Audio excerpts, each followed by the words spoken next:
I feel like if I have some information that can prevent a death, a fatality, you know, I really want to get that out there.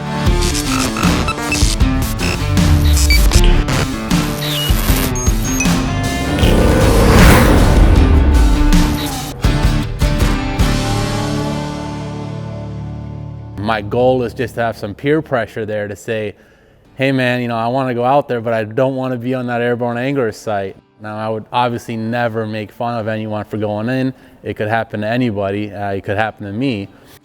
So the Airborne Angler started with just a YouTube channel for my son and I to share stuff. As I started flying over the bay, I noticed there's a big demand for ice conditions. The satellite doesn't do a very good job because it's overcast a lot. And when I go flying, I always saw it. I just never paid much attention to it until I started ice fishing. And then I decided to, you know, it'd be a good idea to take some pictures and video and share that with the other fishermen so that they can plan accordingly. Downside is I can't tell how thick the ice is, so I always warn people not to solely go by my videos. But if I can capture some open water spots, I think that really helps them stay away from it. So the goal ultimately is every year to have 0 fatalities, because it seems every year we lose at least one. Last year we had horrible ice conditions. I don't think I fished the bay once because it was so unpredictable and dynamic. And we did lose a gentleman up north, and I decided to start flying up that way. So I'm just hoping that we don't have any incidents, and that would make me happy. That would be a success for the Airborne Angler. As a kid, I would just always point out airplanes. My mom said I would just point, and I just always had a fascination with flying. I can't explain it. Nobody in my family flew. Just loved it. I used to ride my bicycle to like an airport like this and have strangers take me flying, and come back, and I just told my mom I rode my bike that day. When I was 16, I got a gliding license, and then I went away to the Marine Corps and got my private pilot license there. When I came back stateside, I got into fishing, and I didn't really think of matching the two. But then as I started ice fishing and I was curious about ice conditions, I decided to take the plane up and see what's going on up there, and then decided to share it with others on that Airborne Angler site.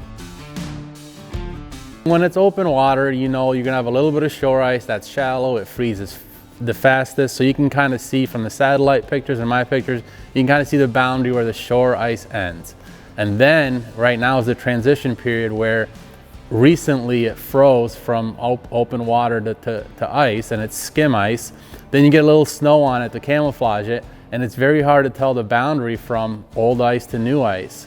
And as we flew today, most of the bay was iced up, but there was pockets of open water. And overnight, they're going to skim over most likely, and everybody's going to be racing to the launches to be the first one to get a parking spot, and they'll be going out in the dark. And it's impossible to tell when it skims over with, you know, a 1/4 inch of ice with a little dusting of snow.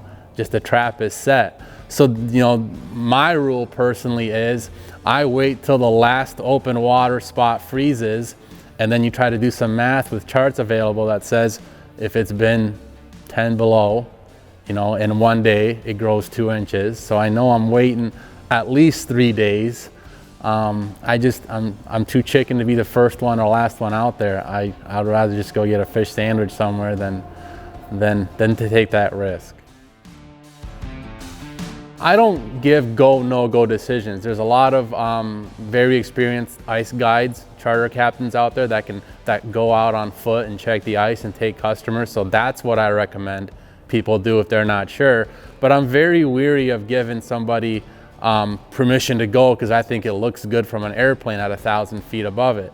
It's just the ice isn't a universal sheet. It can be great in one spot and 5 feet away you fall through. So unless I've been out there, I'm cautious. But even then, the next day, it could have changed from a windstorm or temperature or anything. So, you know, I'm glad it first started with about 300 followers, and I think this is the 3rd year, so we're up to 10,000. So I think the word's getting out, and I'll never know if anybody didn't fall in because of me, but that's fine.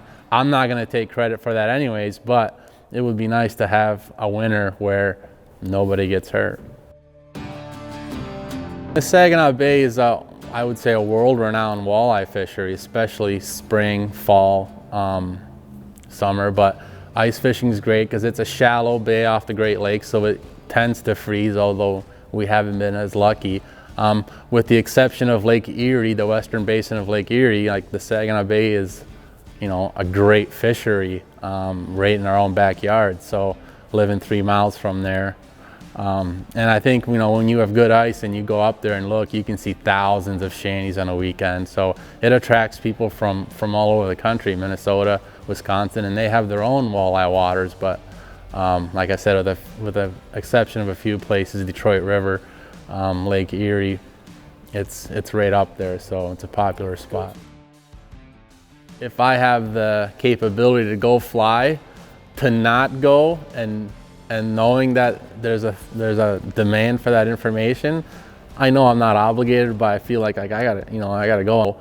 A lot of people have ice fished before I started doing this, but I hope if it helps one guy, I'm happy, and it helps me. So, you know, I'm excited to get out there. So I use that same information, but I don't just blindly trust my video or picture. I'm gonna go out there and check it, obviously.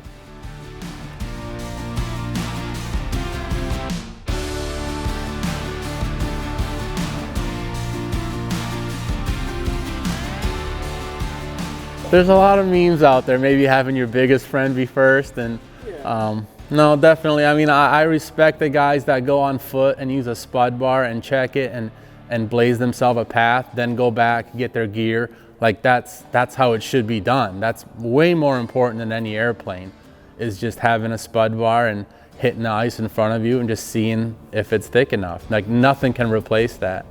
The problem is the ice can shift, it can melt, it can move.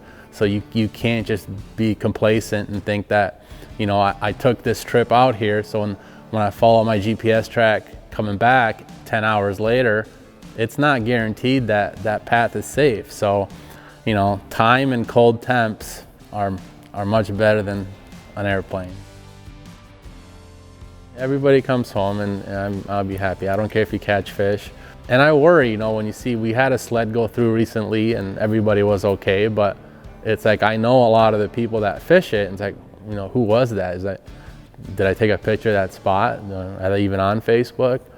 So, you know, that's nerve-wracking whenever you see somebody go in, but I hope they're fine, and this time they were. So we're not counting that. We're still batting 1,000. You know, sportsmen looking out for sportsmen. Doesn't have to be in an airplane. You can help somebody out on the ice, but basically just safety awareness. I hope people don't take unnecessary risks, and if the legacy is that it just makes people think for a second, then I'm good with that.